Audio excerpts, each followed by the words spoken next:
Hello everyone, I'm Tugay and I'm political researcher and news reporter.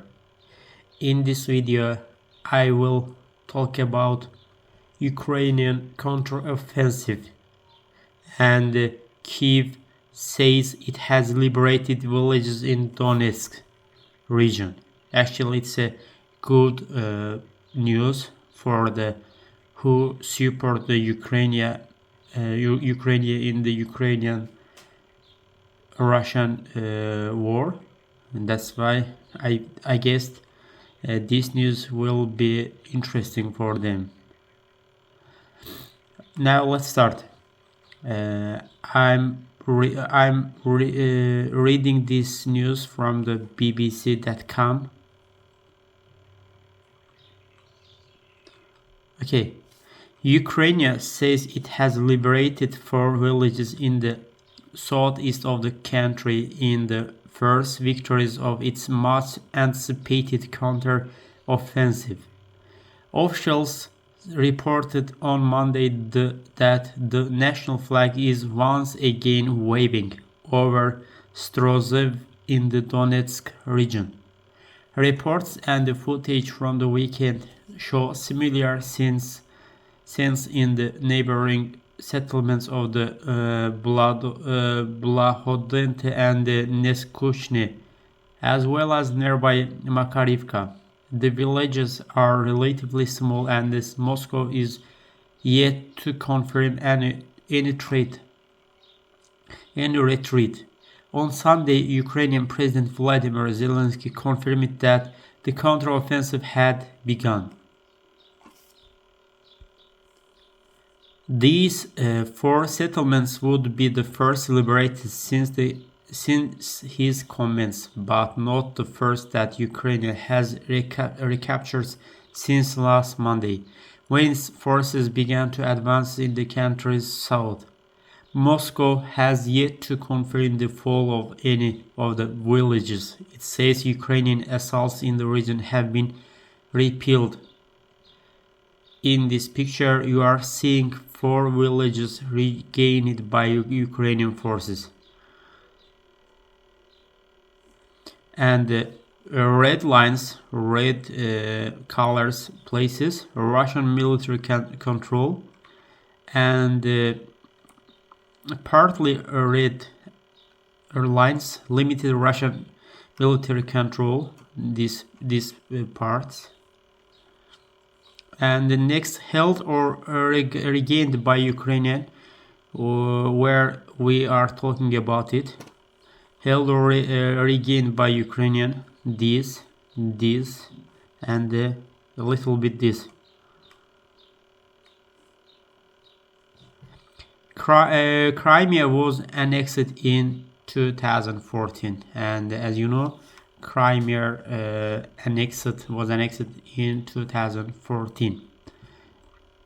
And in the another picture, you can easily see the Nikoshine, Blahodante, Makarivka, and Strozheve.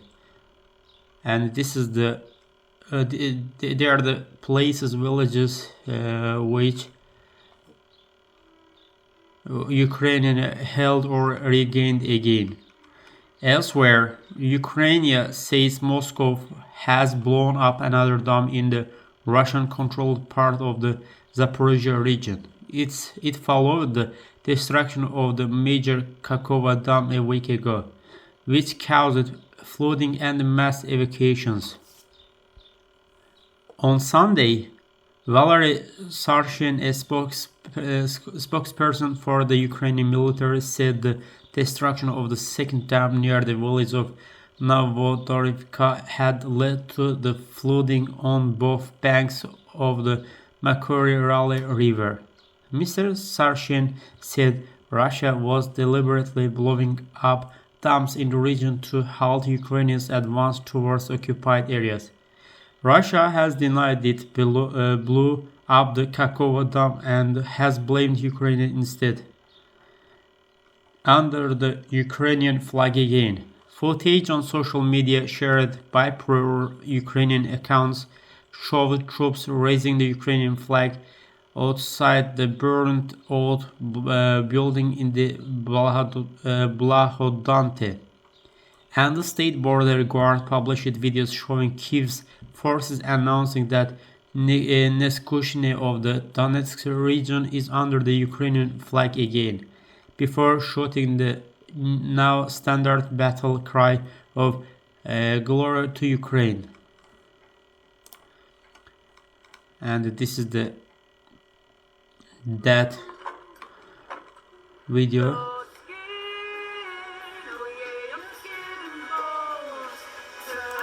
1 minute after advertise video will start. Video on social media, and this is the video.